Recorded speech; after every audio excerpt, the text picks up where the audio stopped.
காங்கிரஸ் தலைவர் முன்னாள் மத்திய அமைச்சர் திரு திருநாவுக்கரசு எம்பி அவர்களை அழைக்கின்றோம். அனைவரும் வாங்கண்ணா, வணக்கங்கண்ணா.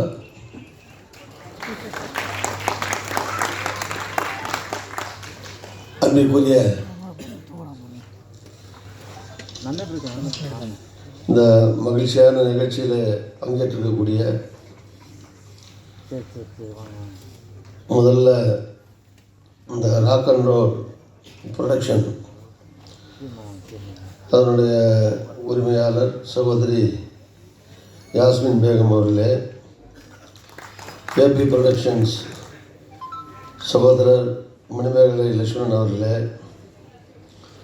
என்னுடைய hero and co producer writer Thiru Sundar Mahasri அவர்களே, டைரக்டர் அருமை சகோதரர் ராஜ் கன்னிராம் அவர்களே, கன்ராஜ் கண்ணாயிரம் அவர்களே, heroines Abhinaya Sri, Sandhya Balasubramaniam, writer screenplay Thiru Sundar Mahasri, music director Joseph Chandrasekar, editor Ramesh Mani, cameraman Venkat Munirathinam, dance masters Rajkiran, Madhavan, ராகுல், Unnikrishnan, villain Nadhiya Venkat, hero friends Prabhu, Sunny Babu, police role உள்ளதை வாய்ச்சிடுறேன், Minnal Raja, poster designer Selva, PRO Siva, தொகுப்புரை வழங்கிய மோகனா, வாழ்த்துறை வழங்கிய அன்பான மேடையில் கூடிய என்னுடைய இனிய சகோதரர்கள் திரு அன்புச்செல்வன் அவர்களே, திரு ஜீவா அவர்களே, நல்லா சூப்பர் ஸ்டார் மாதிரியே ரஜினிகாந்த் மாதிரியே நல்லா பண்ணாரு, வாழ்த்து வாழ்க வளர்க. ரஜினி சார் இருந்தால் என் பேரை எப்படி சொன்னாரோ அதே மாதிரி சொன்னார் அவர். ரஜினி சார் எனக்கு ரொம்ப நாள் நண்பர், 45 வருஷம் நண்பர் அவர். ஸோ அருமை சகோதரர் தனஞ்சயன், அன்புச்செல்வன் சொல்லிட்டு நினைக்கிறேன், ஜீவா, தனஞ்சயன், கணேஷ் பாபு, மணிகண்டன், யூடியூபர் ராஜா மற்றும் வந்து கேசட் ரிலீஸ் ஃபங்க்ஷனில் கலந்துட்டு போயிருக்கிற அண்ணா நகர் தொகுதியினுடைய சட்டமன்ற உறுப்பினர் சகோதரர் மோகன், என் கூட வந்திருக்கிற மாவட்ட முன்னாள் தலைவர் சகோதரர் வீரபாண்டியன், இதெல்லாம் சொல்லிட்டேனா, விட்டுட்டேன் ஒன்று சொல்லிட்டேனா, பாபு சொல்லிட்டேன், பாபு,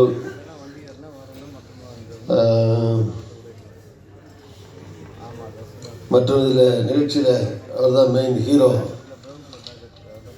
செந்தில் அவர்கள் நிகழ்ச்சி பல்வேறு நிகழ்ச்சி நல்ல வரையலை அவர் மற்றும் இந்த திரைப்படத்தில் சம்மந்தப்பட்டிருக்கிற அனைத்து கலைஞர்களுக்கும் என்னுடைய வணக்கத்தை வாழ்த்துக்களை தெரிவித்துக் கொள்கிறேன்.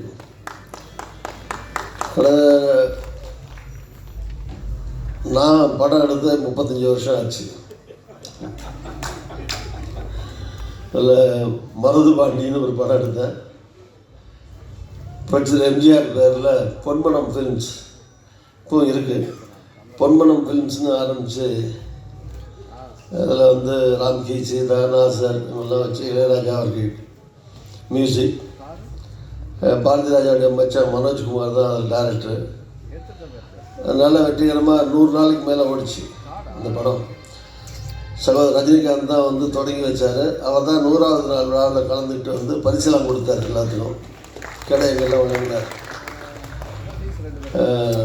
அப்போ எனக்கு வந்து ப்ரொடக்ஷன் காஸ்ட் எவ்வளோ தெரியுமா?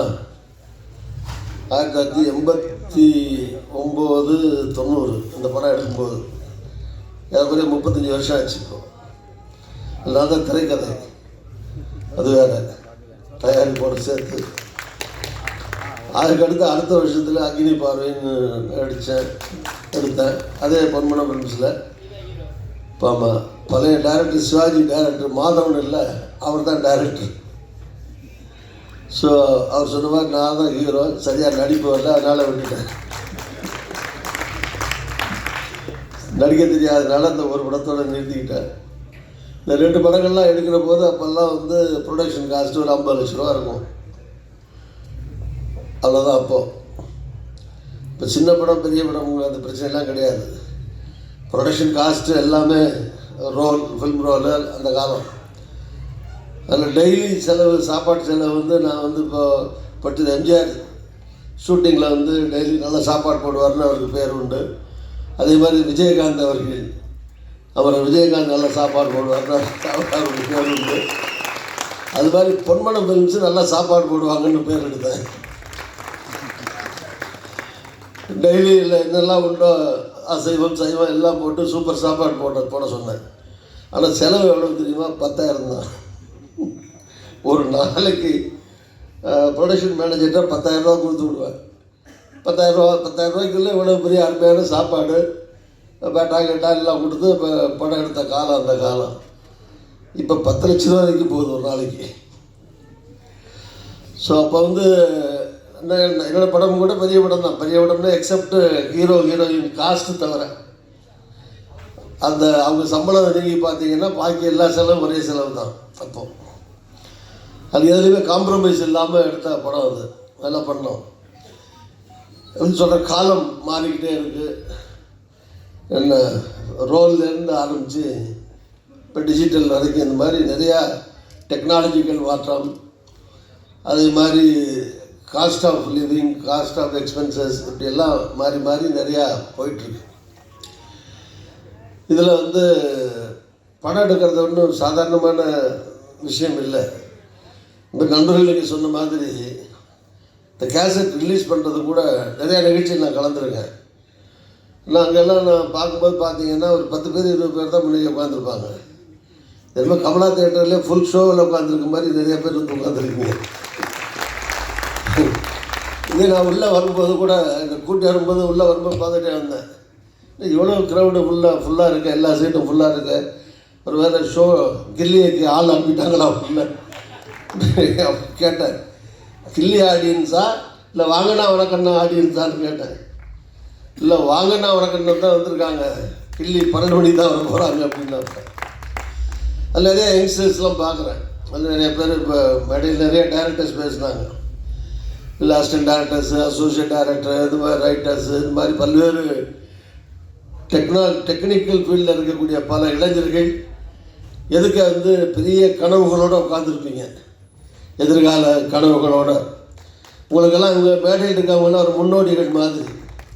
ஸோ அவங்களெல்லாம் நீங்கள் பார்க்குற போது இவங்கெல்லாம் ஜெயிச்சிருக்காங்க, நாமளும் ஜெயிக்க முடியும் அப்படிங்கிற நம்பிக்கை உங்களுக்கெல்லாம் கண்டிப்பாக வர வேண்டும், வரும் என்று வாழ்த்துகிறேன். பெரிய படங்கள், சினிமா இண்டஸ்ட்ரி நிலச்சி நிற்கும்.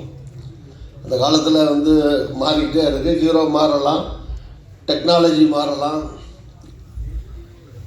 இன்னும் சொல்ல போனால் வந்து நம்பர் ஆஃப் ஃபிலிம்ஸ் வந்து ஒரு காலத்தில் வந்து இப்போ ஹிந்தி நிறையா வந்து எடுத்துகிட்டு இருந்தது. இப்போ அதுக்கடுத்து பார்த்திங்கன்னா ஹிந்தி, தெலுங்கு, ஈவன் தமிழ் கூட அந்த நம்பர் ஆஃப் ஃபிலிம்ஸ் பார்த்திங்கன்னா ஏறக்குறைய தெலுங்கில் வர அளவுக்கு, ஹிந்தியில் வர அளவுக்கு நிறையா மூவிஸ் வந்து தமிழ்நாட்டிலையும் ப்ரொடியூஸ் ஆகுது. அது பாராட்டக்கூடிய விஷயம். நிறைய இளைஞர்கள் புதுசாக வர்றாங்க.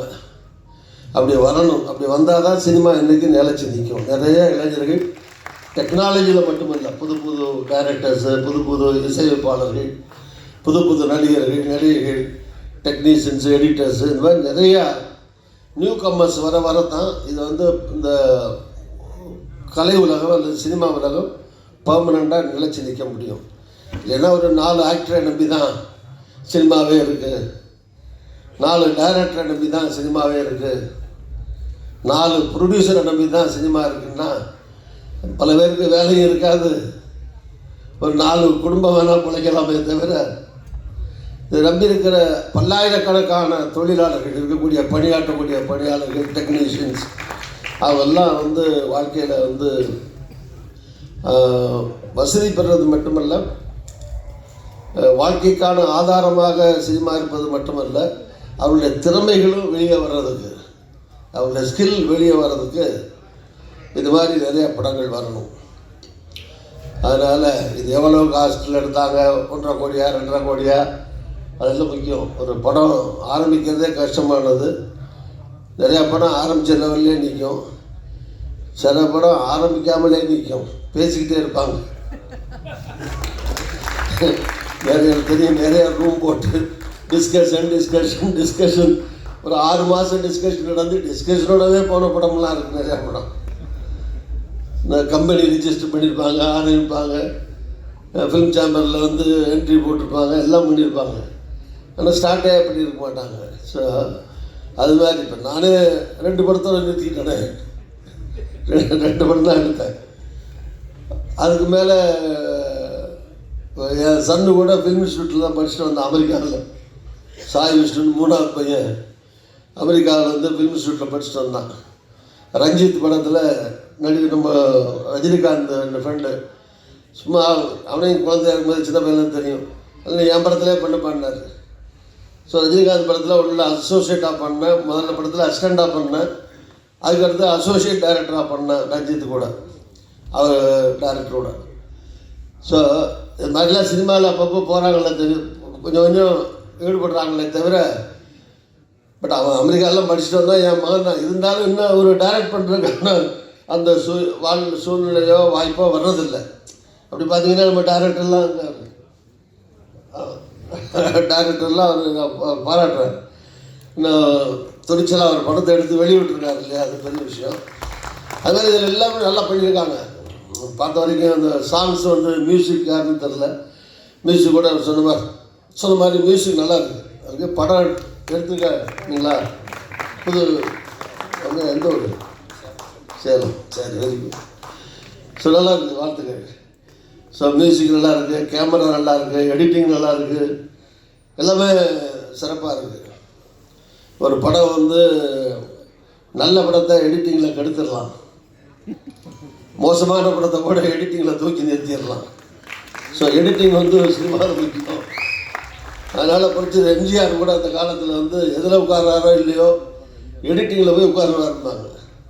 அவர் ஒவ்வொரு ஃபுட்டேஜும் படித்தது எம்ஜிஆர் அவர் பார்க்காம அவர் எடிட் பண்ணாமல் வராதும்பாங்க. இவர் சொல்கிற பெஸ்ட் எடிட்டர்ஸ்ன்னு படித்தது எம்ஜிஆருக்கு பேர் உண்டு. அவர் எல்லாத்தையும் பார்ப்பார், தயாரிப்புலேருந்து நடிக்கிறது மட்டுமல்ல மற்றவங்க நடிக்கிறதையும் பார்ப்பார், மியூசிக் பாட்டு அதை பார்ப்பார். ஸோ தயாரிப்பாளருங்கிறது செலவு பண்ணுறதோடு நிற்கிறது இல்லை, அதோடு சேர்த்து தயாரிப்பாரோ ஹீரோவோ அவருடைய ரோல் மட்டும் பண்ணிட்டு போகிறது வந்து அது ஒரு வகையான வேலை. பட்டு அவர் நடிக்கிறது மட்டும் இல்லாமல் மற்றவங்க எப்படி நடிக்கிறாங்க, ஏன்னா எல்லாருடைய ஒரு சினிமாவுடைய வெற்றிங்கிறது தனிநபர் வெற்றி இல்லை, அது வந்து ஒரு கூட்டு முயற்சி தான். ஸ்டார்டிங் ஃப்ரம் அசிஸ்டண்ட்டு அசோசியேட்டு எல்லாம் ப்ரொடக்ஷன் பாயிலேருந்து ஆரம்பிச்சு, லைட் பாயிலேருந்து ஆரம்பித்து ப்ரொடக்ஷனில் இருக்கிற உதவியாளர்கள்லேருந்து ஆரம்பித்து என்ன ஒவ்வொருத்தருக்கும் ஒரு சினிமா வெற்றியில் வந்து பங்கு இருக்குது. அதில் பணியாற்றக்கூடிய நூற்றுக்கணக்கான டெக்னீஷியன்ஸ், கலைஞர்கள், சின்ன ரோலோ பெரிய ரோலோ, ஒரு சின்ன ரோலில் நடிக்கிறாள் சொதப்பணும் அந்த படமே சொதப்பி போகிறதுக்கு வாய்ப்பு இருக்குது. அதே மாதிரி ஒரு நீங்கள் பார்த்தீங்களான்னு தெரில, நம்ம வடிவேலு ஒரு தடவை சொன்னார், சிவாஜி படம் ஒரு நடிகர் சிவாஜி கணேசனுடைய படத்தில் தேவத்மால் அம்மா நிறைய பேர் பார்த்துருப்பீங்களே, அவர் இறந்து கிடக்கும் போது கூப்பிட்டு அழுக சொன்னாங்க. நான் போய் அழுதேன். அது அப்படியே படமாக கிடந்த சிவாஜி திடீர்னு எந்திரிச்சிட்டாரு. நிறுத்துறான், ஏண்டா கமலஹாசன் காமிச்சு, ஏண்டா அவன் தாண்டா என் பிள்ளை, நான் என்ன கெட்ட பிள்ளையா, ஏண்டா அவன் எப்படி அழுகிறான் பாரு, நீ என்னமோ நீனே நான் பெத்த பிள்ளை மாதிரி கிடந்து கதை அப்படின்னு கூப்பிட்டு நிறுத்துறா போதும் அப்படின்ட்டு அந்த துண்டு எடுறான், துண்டு எடுத்து வாயில் வச்சுக்கோ அப்படின்னு சொல்லி துண்டு எடுத்து வாயில் வச்சுக்கடா அப்படின்றார். அவர் கூட இன்னொரு நடிகர் மறந்து போச்சு, சங்கிலி முருகன்.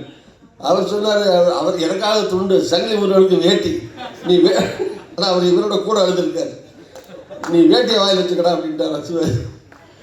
அது மாதிரி அவர் படம் பார்க்கறது கிடக்கிற போது சிவாஜி மற்றவங்க எப்படி ஆக்ட் பண்ணுறாங்கன்னு கவனிச்சுட்டே இருந்திருக்காரு. ஸோ அதுதான் அந்த மூவியினுடைய அது பிரியும் பாரதி ராஜா டைரக்ஷன் வேறு. ஸோ அதனால் படத்தை எது சொன்னால் எல்லாருடைய பங்கும் சேர்ந்தது தான் ஒரு சினிமாவுடைய வெற்றி என்பது. அந்த வகையில் இது எல்லாருமே மிக சிறப்பாக செய்திருக்கிறார்கள். புதுசுன்னு எல்லாம் ஒன்றும் கிடையாது. என்ன புதுசு, எல்லாருமே ஒரு நாளுக்கு புதுசாக இருந்தாலும் வந்திருக்காங்க. ஃபஸ்ட்டில் வந்து 1000 கிலோமீட்டர் ஓடினாலும் ஒரு அடி எடுத்து வச்சா தானே அடுத்து போக முடியும். அதனால் முதல் அடிங்கிறதா எல்லாருக்கும் முதல் அடி தான். எவ்வளோ பெரிய ரன்னிங் ரேஸில் கோல்டு மெடலிஸ்ட்டும் ஒரு அடி எடுத்து வச்சு தான் ஓடி இருப்பார். அதனால் அந்த முதல் அடியை துணிச்சலோட, தைரியமோட, நம்பிக்கையோட எடுத்து வைக்கிறது தான் முக்கியமான விஷயம். இது குறிப்பாக லேடிஸ்லாம் ப்ரொடியூசராக வர்றது பாராட்டக்கூடிய விஷயம். நிறையா ஒரு 4-5 பேர் ப்ரொடியூசர் இருக்கீங்கன்னு நினைக்கிறேன், இல்லை தெரியல எனக்கு. பட் வித் ஆல் ஃப்ரெண்ட்ஸ் கோஆப்ரேஷனோட நீங்கள் வந்து எல்லாம் தொடங்கியிருக்கீங்க. ஹீரோ நல்லா பண்ணியிருக்காரு, அவருக்கு வாழ்த்துக்கள், பாராட்டுகள். அது ஒன்றும் புது ஹீரோ மாதிரி தெரில, நிறையா படம் நடித்த ஹீரோ மாதிரி தான் நல்லா நடிச்சிருக்காரு. அதனால் இப்போல்லாம் வந்து அது ஒரு காலத்தில் ஹீரோன்னா ரொம்ப அழகாக இருக்கணும், இவர் அழகாக தான் இருக்கார், இவருக்காக சொல்லலை. ஆனால் அழகாக தான் இருக்குன்னு அவசியம் இல்லை. அது ஹீரோயின் அதே மாதிரி ரொம்ப அழகாக தான் இருக்கணும்னு அவசியம் கிடையாது. ஆனால் எல்லாம் நல்லா தான் இருக்காங்க. அதான் இவங்களை நான் குறைச்சி சொல்ல நினைக்காதீங்க, ஃபீல்டு சொல்கிறேன். அந்த காலத்தில் எம்ஜிஆர் மாதிரி இருக்கணும், சிவாஜி மாதிரி இருக்கணும், தியாகராஜ பகதூர் மாதிரி இருக்கணும், அவர் மாதிரி சேப்பாக இருக்கணும், அவர் மாதிரி பாட்டு பாடணும், பியூ சின்னப்பா மாதிரி சண்டை போடணும். அந்த காலம்லாம் போயிடுச்சு, இப்போ கிடையாது. யாரை வேணாலும் நல்ல கேமராமேன் இருந்தால் தான் யாரை வேணாலும் அழகாக காமிக்கலாம் இல்லையா? எந்த ஆங்கிளில் காமிச்சா நல்லா இருக்கவரோ அந்த ஆங்கிளில் காமிச்சாங்கன்னா யார் வேணாலும் அழகாக இருப்பாங்க. அதனால் இதெல்லாம் வந்து யார் சாதாரணமாக யார் வேணாலும் நடிக்கலாம். மனுஷன், நான் ஷேக்ஸ்பியர் சொன்ன மாதிரி உலகமே ஒரு நாடக மேடை இல்லை, எல்லா மனுஷனுமே நடிகர்கள் தான். உலகத்தில் பிறந்த ஒவ்வொருத்தரும் நடிகர் தான். எல்லாருக்குள்ளேயும் ஒரு திறமை இருக்கும். அவங்க வாய்ப்பு கிடைக்கிற போது அவங்க பெரிய ஆளாக ஆகிறாங்க. ரிப்பீட்டடாக கிடைச்சா ரிப்பீட்டடாக பெரிய ஆளாக வர்றாங்க. அதான் எல்லாருக்குள்ளேயுமே நடிப்பாற்றல் மனுஷன் இருக்குது. எல்லோரும் நடிச்சுக்கிட்டு தானே எங்கள் வீட்டில் பொண்டாட்டி புருஷன் நடிக்கிறாங்க, புருஷன் பொண்டாட்டி நடிக்கிறான், அப்பா பிள்ளைட்டு நடிக்கிறான், பொண்ணு அப்பா நடிக்கிறான் இல்லையா, நண்பன் நடிக்கிறான். ஸோ வாழ்க்கையில் தினமும் அதான் ஷேக்ஸ்பியர் சொன்னார், உலகம் நாடக மேடை, அதில் ஒவ்வொருத்தரும் நடிகர்கள், ஒவ்வொருத்தரும் ஒரு ரோல், அவங்க என்ன ரோல் பண்ணுறோமோ அதை ஒவ்வொருத்தரும் ஒரு ரோல் பண்ணுறாங்க. சினிமாவும் எல்லோரும் நடிகர்கள் தான், அரசியல்லையும் எல்லோரும் நடிகர்கள் தான். எல்லோரும் என்ன நடிக்காதது எவ்வளவுமே கிடையாது, எனக்கு தெரியும். உங்களுடைய அரசியலே சொல்கிறேன். என்ன யோக்கியனா ரொம்ப வேஷம் போடுறவன் சில நேரத்தில் அயோக்கியனா இருக்கான், அயோக்கியனா வேஷம் போடுற அரசியலில் சில நேரத்தில் நல்லவனாக இருக்கான். ஸோ எல்லாத்துலேயும் அயோக்கியன் நல்லவன் கெட்டவன் எல்லாத்துலேயும் இருக்காங்க. அது மாதிரி சினிமாவிலையும் சரி அரசியல்லையும் சரி இருக்காங்க எல்லோரும். ஏன்னா மக்களும் அப்படி தான் இருக்காங்க. மக்களுக்குள்ளே மக்களுடைய பிரதிநிதிகள் தானே நம்ம அரசியல்வாதியோ சினிமாக்களோ. நீங்கள் 500 ரூபா கொடுத்தா தான் ஓட்டு போட்டு மக்கள் இப்படி கெட்டு போயிருந்தால் அப்புறம் அரசியல்வாதி நல்லவன் எப்படி வருவான்? 500 ரூபாய்க்கு 1000 ரூபாய்க்கு ஓட்டுக்கு காசு விரட்டி கேட்குறானுங்க. இப்போல்லாம் விட்டு போயிட்டாங்க. எப்படின்னா ஒரு வீட்டில் சப்போஸ் திமுக கொடுத்துட்டு போகுதுன்னு வச்சுங்க, உதாரணத்துக்கு சொல்கிறேன், அதிமுக வீடு விட்டுறாங்கன்னு வச்சுங்க. இந்த அதிமுக வீட்டில் 5 பேர் இருந்தால், எங்கள் வீட்டுக்காரர் தாங்க அண்ணன் அந்த கட்சி இருக்காரு, நாங்கள்லாம் பொதுவாக இருக்காங்க, எங்களுக்கு கொடுத்துருங்க. அது மாதிரி அதிமுக திமுக வீடு வேணான்னு விட்டு போகிறாங்கன்னு வச்சுங்க. எங்கள் வீட்டுக்காரர் தாங்க அதிமுக கிளை செயலாளர், நாங்கள்லாம் பொது தான், எங்களுக்கு 4 பேருக்கு கொடுத்துட்டு போயிருங்க. அதே மாதிரி 2 கட்சி சொல்கிறதுனால மற்ற கட்சி கோச்ச அவங்க 2 பேரும் கோச்சக்கூடாது. காங்கிரஸ், பிஜேபி எல்லா கட்சியும் தான், எல்லா கட்சியும் சார்பில் நிற்கிறவங்க காசு ஒரு வீட்டில் கொடுத்துட்டு இந்த கட்சி அல்லது நமக்கு எதிரான கட்சி கொடுக்குற கட்சிக்கு எதிரான கட்சின்னு வச்சுங்க, இவங்க ஓட்டு போடாமல் விட்டுட்டு போனால் விரட்டி வாங்குறாங்க. ஆமாம், கொடுக்கலாம் போட மாட்டாங்க. இன்னொன்று 2 பேரும் கொடுத்துட்றான் சில பேரில். 2 பேரையும் வாங்கிட்டா வீட்டில் வாதம் பண்ணுறாங்க, யாரு கூட கொடுத்தாவோ. ஒரு 5 ஓட்டு இருக்கா, அவர் 1000 கொடுத்தாரு, 3 ஓட்டு அங்கே போட்டுருவோம். ஒரு 500 கொடுத்தாரு, 2 பிரித்து இங்கே போட்டுருவோம். இது நாடு எங்கே போயிட்டுருக்கு? இந்த மாதிரி இது மக்கள் வந்து சினிமாலாம் எடுக்கிறது இருக்குன்னா, இப்போ புரட்சி எம்ஜிஆர் படம் பார்த்தீங்கன்னா அவருடைய பாட்டாக இருக்கட்டும், வசனங்களாக இருக்கட்டும், அல்லது அவர் பண்ணுற ரோலாக இருக்கட்டும், எல்லாத்துலேயுமே ஒரு மெசேஜ் இருக்கும்.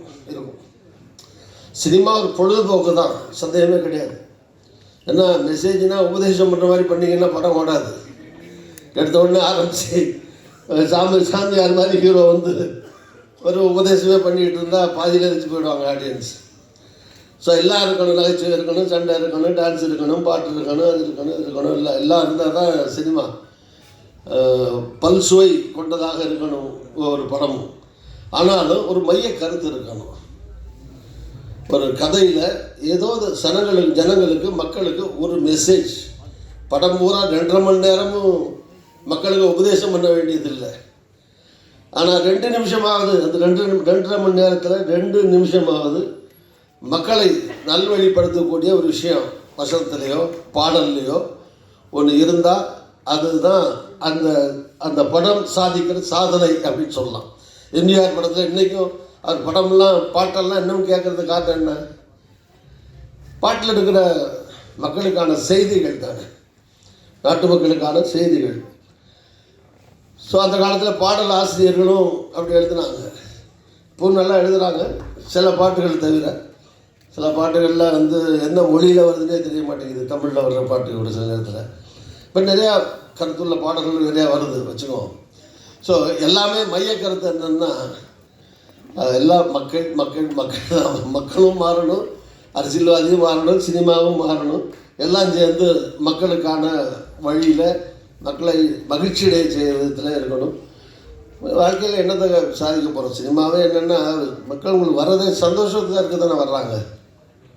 ஒரு 2.5 மணி நேரம் அங்கே வந்து சந்தோஷங்கிறது, சந்தோஷத்தில் மட்டும்தான் சந்தோஷம் இல்லை, துக்கத்துலேயும் சந்தோஷம் இருக்குது.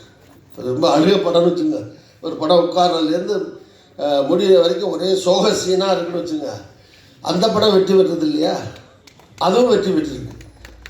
இப்போ மக்கள் எல்லாத்தையும் ரசிப்பாங்க. அந்த சோகமாக இருந்தாலும் சரி, சிவாஜி படம்லாம் கை வீசம்மா கை வீசுன்னா அது இன்னமும் கை வீசுன்னு எத்தனை பேர் கண்ணீர் அடிச்சுட்டு உட்காந்துருக்காங்க, டிவிக்கு முன்னாடி பார்த்துக்கிட்டு அழுதுகிட்டே எத்தனை பேர் உட்காந்துருக்காங்க.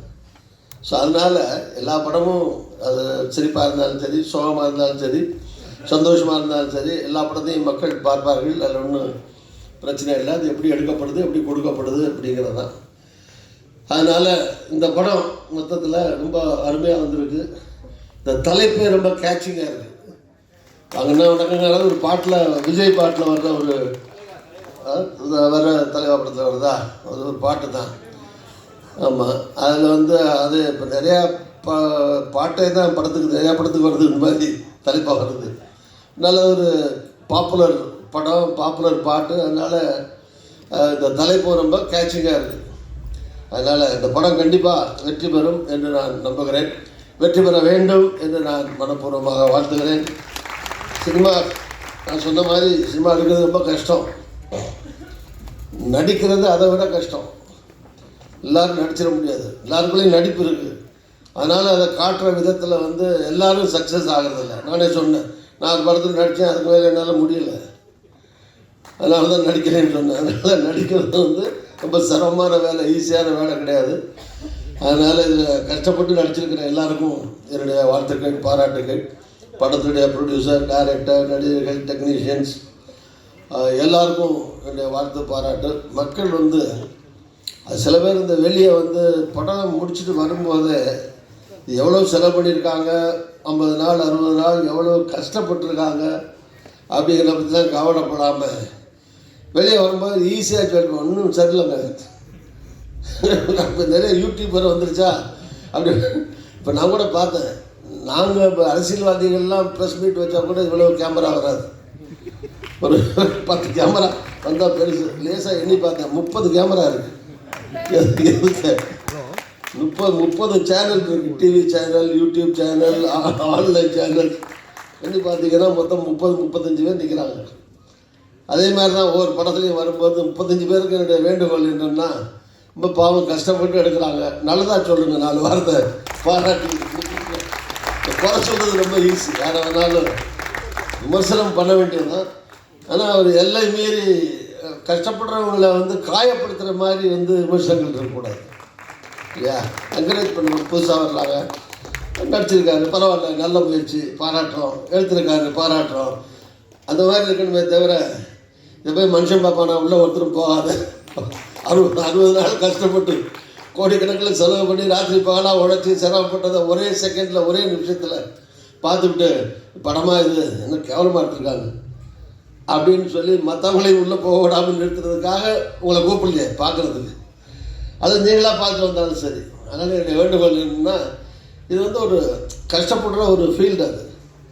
அதனால் அவர்களை காயப்படுத்தாமல் நம்மளால் முடிஞ்ச வரைக்கும், அதுக்காக இல்லாததும் பொல்லாதையும் சொல்லி பொய் சொல்லி பாராட்ட வேண்டிய அவசியம் இல்லை. ஆனால் விமர்சனங்களை காயப்படுத்தாமல் அவர்களை புதியவர்களை உற்சாகப்படுத்துகிற விதத்தில் உங்களுடைய சேனல்ஸ் அவர்களுக்கு ஆதரவு தர வேண்டும் என்று பொதுவாக ஊடக நண்பர்களையும் கேட்டுக்கொண்டு வந்திருக்கிற எல்லோருக்கும் வாழ்த்துக்கள். அத்தனை பட கலைஞர்களுக்கும் திரைப்பட கலைஞர்களுக்கும் வாழ்த்துக்கள். வாழ்க வளர்க. நன்றி.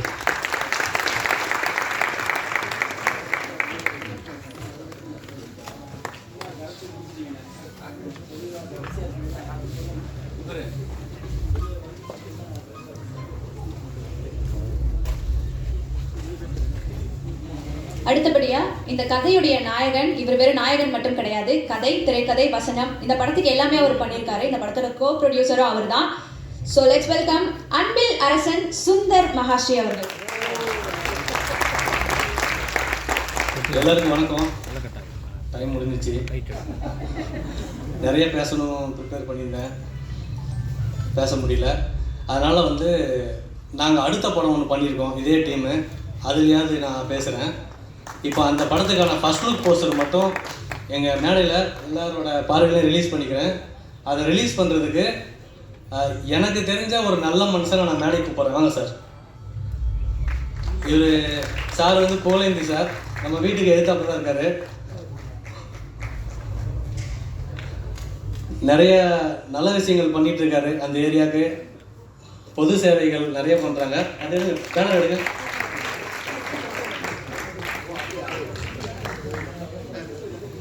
அதனால் அவர் கையில் அந்த ஃபர்ஸ்ட் லுக் ரிலீஸ் ஆனால் நான் ரொம்ப சந்தோஷப்படுவேன்.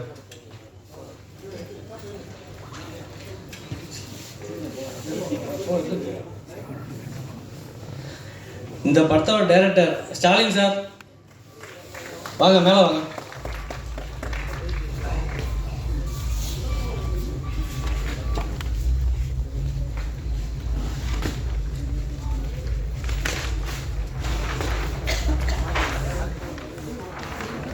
பிடிச்சிருக்கு.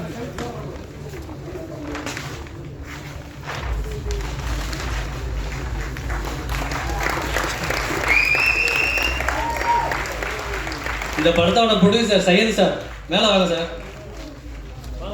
மியூசிக் டைரக்டர் சதீஷ்குமார், வாடா சிட்டா பறந்து வா. அந்த பேனர்ல இருக்கேன்.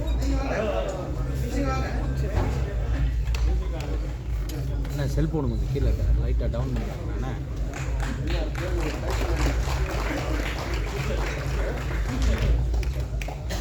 அண்ணா கொஞ்சம் டவுன் பண்ணிடுறாங்க.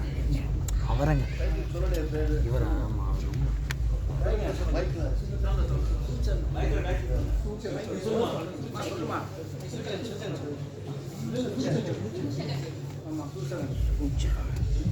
இந்த படத்துடைய டைட்டில் சூட்சகன்.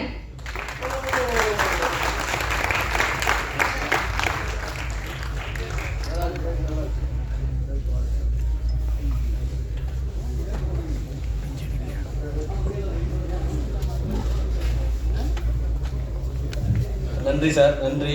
புகழேந்தி சார், 2 வார்த்தை.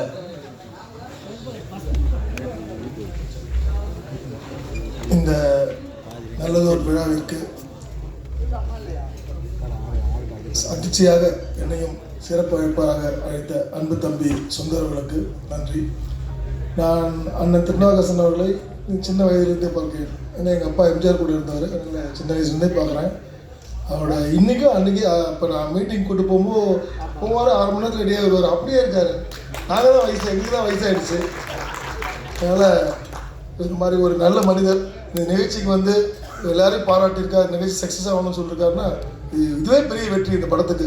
அதனால் அடுத்த படமும் இன்னும் சிறப்பாக வந்து இந்த தம்பி மாதிரி இளைஞர்கள் இந்த திரையுலகத்தை ஒரு பெரிய ஜாம்பவான்களாக வரணும். எப்படி ரஜினி சார் அன்றைக்கி வந்தாரோ, எப்படி ஒரு அஜித் சார் அன்றைக்கி வந்தாரோ, அது மாதிரி இவங்களும் பெரிய ஆளாக வரணும். அதனால் இந்த குழு சிறப்பாக வெற்றி அடைந்து இந்த இறைவனை எல்லாம் உள்ள இறைவனை வேண்டுகிறேன். நன்றி, வணக்கம்.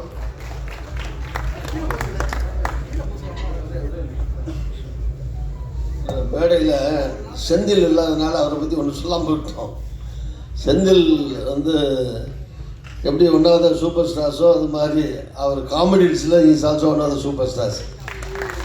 ஏன் ஒரு காலத்தில் அவருக்காக படம் பார்த்த காலம்லாம் கவுண்டமணி அவரும் சேர்ந்து பண்ணுற காமெடிஸோ தெரியா பண்ணுறதோ எல்லாம் வந்து ரொம்ப வெற்றிகரமான ஒரு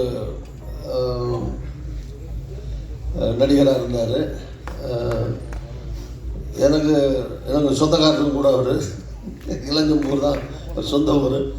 அதனால் அவங்க ஃபேமிலியாக தெரியாமல் ஊருக்கே போயிருக்கேன், வீட்டுக்கு போயிருக்கேன். எனக்கு ரிலேட்டிவ் கூட அவர். ஸோ அவர் இங்கே இல்லை. அது இருந்தாலும் அவருக்கு என்னுடைய மனப்பூர்வமான வாழ்த்துக்களை பாராட்டுக்களை. செந்தில் அவருக்கும் நடிச்சிருக்கேன். படம் வந்து எம்எல்ஏவே நீங்கள் எவ்வளோ மோசமாக வேணாலும் காட்டலாம், அது ஒன்றும் பிரச்சனையே கிடையாது. நல்லாவும் காட்டலாம், மோசமாகவும் காட்டலாம், ரெண்டுக்கும் உள்ள பாத்திரம் அது. அதனால் அது வந்து கண்டிப்பாக ரொம்ப சிறப்பாக. அப்படின்னா நான் 6 தடவை எம்எல்ஏ இருந்திருக்கேன். அந்த அனுபவத்தை வச்சு சொல்கிறேன். 6 தடவை எம்எல்ஏ தொடர்ச்சியாக ஒரே தொகுதியில். இப்போ என் மகன் வேறு எம்எல்ஏ. அதே நான் 6 தடவை ஜெயிச்சது வரை என் பையன் ராமச்சந்திரன், எம்ஜிஆர் பேர் தான் வச்சேன் ராமச்சந்திரன், அவனும் எம்எல்ஏ இருக்காப்புல. அதனால் ஒன்றும் பிரச்சனை இல்லை. அதனால் எல்லாத்துக்கும் ஒரு வாய்ப்புள்ள பாத்திரம் தான் அந்த எம்எல்ஏ பாத்திரம். நீங்கள் வில்லனா காட்டலாம், காமெடியாக காட்டலாம், நல்லவனை காட்டலாம், கெட்டவனை காட்டலாம், எப்படி ஆளாலும் காட்டலாம். அதில் அந்த மாதிரி எல்லாத்துலேயும் ஆள் இருக்கான் அதில் எம்எல்ஏக்குள்ள. அதனால் அவர் சிறப்பாக கண்டிப்பாக செந்தில் பண்ணியிருப்பார்னு நினைக்கிறேன். வாழ்த்துக்கள் அவருக்கும். இன்னும் ஒரு சின்ன செய்தி. இந்த இளைஞர்கள் நிச்சயமாக இளைஞர் சமுதாயத்துக்கு ஒரு நல்ல கருத்துக்களை சொல்லிகிட்டே இருக்கணும். இதுதான் என்னோட முக்கியமான விருப்பம். ஜெய்ஹிந்த். Thank you sir. Thank you sir. ஒரு 2 நிமிஷம். நான் இந்த வாங்கண்ணா வணக்கங்கண்ணா வந்து எல்லோரும் நீங்கள் காமெடி படமாக தான் பார்க்குறீங்க. இதில் வந்து ஒரு மிகப்பெரிய கருத்து ஒன்று இருக்குது.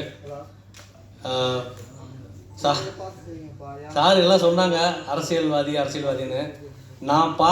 நான் உணர்ந்து ரொம்ப கடுப்பான ஒரு விஷயம் ரோடு எங்கேயுமே சரியில்லை. நான் உண்மையிலே வந்து ஒரு போக்குவரத்து துறை அமைச்சரை பார்க்கணுன்னு ரொம்ப நாளாக ஆசைப்பட்றேன். எந்த ரோடுமே சரியில்லை, குண்டும் குழியுமா. நாங்கள்லாம் வண்டி வச்சுருக்கிறது வந்து ஏதோ நாங்கள் 50-100 பெட்ரோல் போட்டு ஓட்டுறோம். அந்த குண்டு குழியில் ஓடும்போது அது கூட எனக்கு தெரியல. பாருங்கள், என் கஷ்டம் மட்டும் தான் எனக்கு தெரியும். ஓகே சார், நான் அதை டீட்டெயிலாக சொல்லணும்னு எனக்கு இல்லைல்ல. நான் அதை படிச்சுட்டு தான் வந்து சொல்லணும். ஏன்னா எனக்கு வந்து என் பிரச்சனை தான் எனக்கு கண்ணுக்கு தெரியும். அதனால் ஒரு எம்எல்ஏவாக இருக்கிறவர் கடைசியில் அந்த ரோட்டில் அவரை நடக்க வச்சு இந்த ரோடு எவ்வளோ கஷ்டமாக குண்டு குழியமாக இருக்குது பாருங்கன்னு உணர்த்துகிற படம் தான் இது. கிளைமேக்ஸில் அந்த செந்தில் சாரை ரோட்டில் வாங்க நடந்துகிட்டே பேசலாம் அப்படின்னு கூட்டு போகிற படம் தான் இது. அப்போ வந்து அந்த ரோட்டில் இருக்கிற சேரும் சகதியும் அந்த கல்லும் மண்ணும் அவர் மேலே பட்டு ஒரு சேராக நிற்பார்.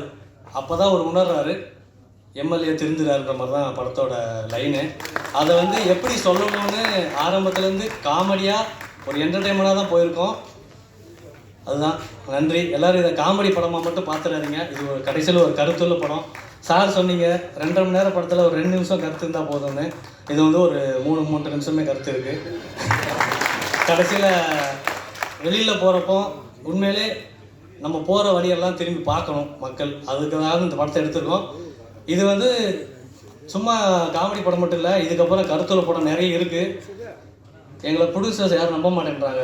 ஏன்னா புது டீமு பெரிய கருத்துள்ள படம் எப்படி பண்ணுவீங்க அப்படின்னு. அதுக்கான சின்ன ஒரு ஊருக்காக தான் இந்த படம். அடுத்து பெரிய பெரிய கதைகள்லாம் இருக்குது. எனக்கு பின்னாடி எனக்கு முன்னாடி நிறைய டேரக்டர்ஸ் இருக்காங்க. அவங்களுக்குலாம் வாய்ப்பு கிடைக்கணும், எனக்கும் வாய்ப்பு கிடைக்கணும். நன்றி. இந்த விழாவுக்கு வந்த எல்லாருமே நன்றி.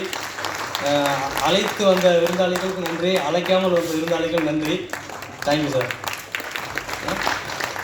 கடைசியாக ஒரே ஒரு சின்ன ஹெல்ப் எல்லாரும், மேனேஜர் சார் உங்கள்கிட்ட மெயினாக கேட்டுக்கிறேன். எங்கள் ஹீரோயினி மட்டும் 2 வார்த்தை பேசிக்கிட்டோம். அவங்களாம் புதுமுகம், அவங்கள நம்ம எல்லாம் சேர்ந்தா வளர்த்து வரணும். சந்தியா வாங்க. அடுத்து இந்த விழா நாயகன் ஒருத்தர் இருக்காரு. நான் நாயகன் இல்லை, அவரு ஒரு 2 வார்த்தை பேசுவார். அதோட எல்லாம் எந்திரிச்சு ஓடிடலாம்.